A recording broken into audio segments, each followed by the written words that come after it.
السلام علیکم ورحمۃ اللہ وبرکاتہ۔ 11واں رمضان مبارک ہو آپ سب لوگوں کو۔ اور آج ہمارا دوسرا عشرے کا آغاز ہو چکا ہے، یعنی پورے 10 دن رمضان کے گزر چکے ہیں۔ تو یہاں ہم لوگوں کو ایک بار پھر سے اپنی نیتوں کا بھی جائزہ لینا ہے اور ایک بار پھر سے اپنے اعمال کا بھی جائزہ لینا ہے۔ اس لیکچر کے بعد تھوڑی دیر بیٹھ کے آپ نے لازم سوچنا ہے کہ کیا جو آپ نے سوچا تھا، جس طرح سے اس رمضان کو پلان کیا تھا، آپ اس طرح گزار رہے ہیں یا نہیں۔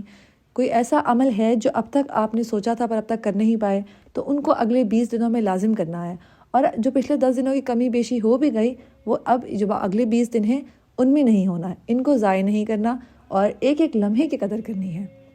چلیے آج کا سبق شروع کرتے ہیں۔ آج ہم لوگ آیت 19 اور آیت 20 پڑھیں گے۔ اعوذ باللہ من الشیطان الرجیم، بسم اللہ الرحمن الرحیم۔ وکذالک، اور اسی طرح، بعثناہم، اٹھایا ہم نے انہیں، لیتساءلوا، تاکہ وہ ایک دوسرے سے سوال کرے، بینہم، آپس میں، قولا، کہا، قائل، کہنے والے نے، منہم، ان میں سے، کم، کتنا، لبثتم، ٹھہرے تم، قولو، انہوں نے کہا، ٹھہرے ہم، یومن، ایک دن، او، یا، بعض، کچھ حصہ، یومن، دن کا۔ قولو، وہ کہنے لگے، ربکم، رب تمہارا، اعلم، زیادہ جانتا ہے، بما، اسے جو، لبثتم، ٹھہرے تم، فبعثوا، پس بھیجو، احدکم، اپنے میں سے کسی ایک کو، بورقکم ہذہ، ساتھ اپنی اس چاندی کے، الی المدینۃ، طرف شہر کے، فلینظر، پھر چاہیے کہ وہ دیکھے، ایہا، کون سا ان میں سے، ازکا، زیادہ پاکیزہ، طعاماً، کھانا ہے، فلیأتکم، پس چاہیے کہ وہ لائے تمہارے پاس، برزق، کھانا، منہ، اس سے، ولیتلطف، اور چاہیے کہ وہ نرمی کرے، ولا، اور نہ، یشعرن، وہ ہرگز خبر دے، بکم، تمہارے بارے میں، احدن، کسی ایک کو، انہم، بے شک وہ، ان، اگر، یظہروا، وہ مطلع ہو گئے، علیکم، تم پر، یرجموکم، وہ سنگسار کر دیں گے تمہیں، او، یا، یعیدوکم، وہ لوٹا لیں گے تمہیں، فی ملتہم، اپنی ملت میں، ولن، اور ہرگز نہیں، تفلحوا، تم فلاح پاؤ گے، اذن، تب، ابداً، کبھی بھی۔ تفسیر۔ اب یہاں آیت نمبر 19 میں اصحاب کہف اپنی نیند سے دوبارہ اٹھ چکے ہیں اور اٹھنے کے بعد ایک شخص ان کو کھانا خریدنے کے لیے بھیجتا ہے۔ اللہ تعالیٰ نے فرمایا، جب ہم نے انہیں بیدار کیا تو ان کے جسم، بال اور کھالیں بالکل صحیح تھیں۔ 309 سال تک سو کر اٹھنے کے بعد بھی ان کی حالت اور حیت میں کوئی فرق نہ آیا تھا۔ اسی لیے انہوں نے ایک دوسرے سے پوچھا، کم لبثتم، تم یہاں کتنا ٹھہرے رہے، یعنی کتنی مدت سوئے رہے ہو۔ قالوا لبثنا یوما او بعض یوم، انہوں نے کہا ایک دن یا اس سے بھی کم،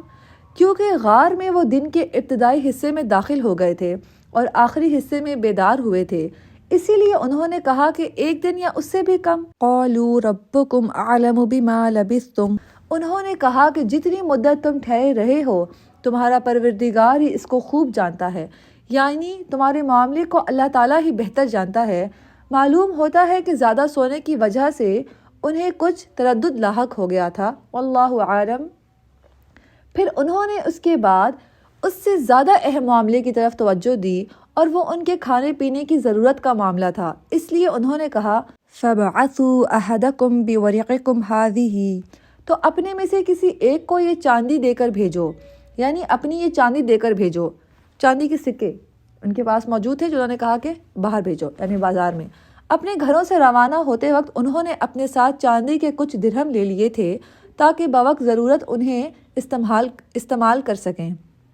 ان میں سے کچھ درہم تو انہوں نے صدقہ کر دیے تھے اور کچھ ان کے پاس باقی تھے، اسی لیے انہوں نے کہا کہ اپنے میں سے کسی کو یہ سکے دے کر شہر بھیجو، یعنی اپنے اس شہر میں جس سے تم نکلے ہو۔ المدینہ کا لفظ الف لام یہاں عہد کے لیے آیا ہے۔ فَلْيَنْظُرْ أَيُّهَا أَزْكَىٰ طَعَامًا، تو وہ دیکھے کہ سب سے پاکیزہ کھانا کون سا ہے، جیسا کہ فرمایا سورہ النور میں آتا ہے، اگر تم پر اللہ کا فضل اور اس کی مہربانی نہ ہوتی تو ایک شخص بھی تم میں پاک نہ ہو سکتا تھا۔ اسی طرح سورہ الاعلیٰ میں آتا ہے، بے شک وہ مراد کو پہنچ گیا جو پاک ہوا۔ زکوٰۃ کا لفظ بھی اسی سے ملتا ہے کیونکہ وہ مال کو پاک صاف کر دیتی ہے۔ وَلْيَتَلَطَّفْ، اور آہستہ آہستہ جائے، یعنی جانے آنے اور خریدنے میں بہت احتیاط سے کام لے اور اپنے آپ کو مقدور بھر مخفی رکھنے کی کوشش نہ کرے۔ جو لفظ ہے وَلْيَتَلَطَّفْ، یہ قرآن کے بالکل وسط میں آتا ہے اور اس کے معنی ہوتے ہیں کہ ہر کام باریکی سے سوچ سمجھ کر کرنا اور ہر کام نرمی سے کرنا۔ آگے آتا ہے وَلَا يُشْعِرَنَّ بِكُمْ أَحَدًا إِنَّهُمْ إِن يَظْهَرُوا عَلَيْكُمْ، اور تمہارا حال کسی کو نہ بتائے، بلا شبہ اگر انہوں نے تمہاری خبر پا لی، یعنی انہیں تمہاری جگہ کا علم ہو گیا، تو وہ یرجموکم او یعیدوکم فی ملتہم، وہ تمہیں سنگسار کر دیں گے یا پھر اپنے مذہب میں داخل کر لیں گے۔ ان کا اشارہ دقیانوس کے ساتھیوں کی طرف تھا۔ وہ ڈرتے تھے کہ انہیں اس کی جگہ کے بارے میں علم نہ ہو جائے، کیونکہ وہ انہیں انواع و اقسام کی اس طرح کی سزائیں دیں گے، یا تو اپنے مذہب میں داخل کر لیں گے اور یا پھر یہ تکلیفیں اور سزائیں برداشت نہ کرتے ہوئے مر جائیں گے، اور اگر تم نے ان کے مذہب میں داخل ہونے پر اتفاق کر لیا تو پھر وہ تمہارے لیے دنیا و آخرت میں کوئی کامیابی نہ ہوگی۔ اسی لیے کہا وَلَن تُفْلِحُوا إِذًا أَبَدًا، اور اس وقت تم کبھی بھی فلاح نہیں پاؤ گے۔ تو اگر یہاں پہ دیکھیں تو اب یہاں پہ کیا ہوا ہے کہ اصحاب کہف دوبارہ اٹھ چکے ہیں اور ایک دوسرے سے کو یہی کہ سب سے پہلے وہ کیا پوچھتے ہیں کہ تم کتنا عرصہ ٹھہرے رہے، پھر وہ کہتے ہیں کہ اس کے بارے میں اللہ ہی جانتا ہے۔ تو یہاں پر ایک بہت اہم بات ہے کہ جس بارے میں آپ کو معلوم نہیں، مطلب انہوں نے بے وجہ کی بحث نہیں کی کہ ہم اتنی دیر ٹھہرے، بس انہوں نے کہا کہ جس بارے میں معلوم نہیں اس بارے میں انہوں نے کہہ دیا اللہ بہتر جانتا ہے، اور اس بات کو ختم کر کے اہم مسئلے کی طرف آئے کہ جو اس ٹائم ان کو کھانے کی ضرورت پیش تھی۔ اور اگلی جو آیت ہے، جو آیت نمبر 20 ہے، اس میں کیا ہوتا ہے کہ ان کو بہت اس بات کی فکر ہے کہ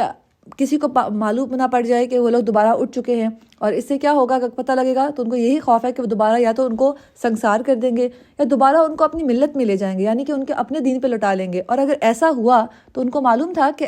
اگر ہم لوگ دوبارہ پھر جاتے ہیں اپنے مذہب سے تو ہم کبھی بھی فلاح نہیں پائیں گے۔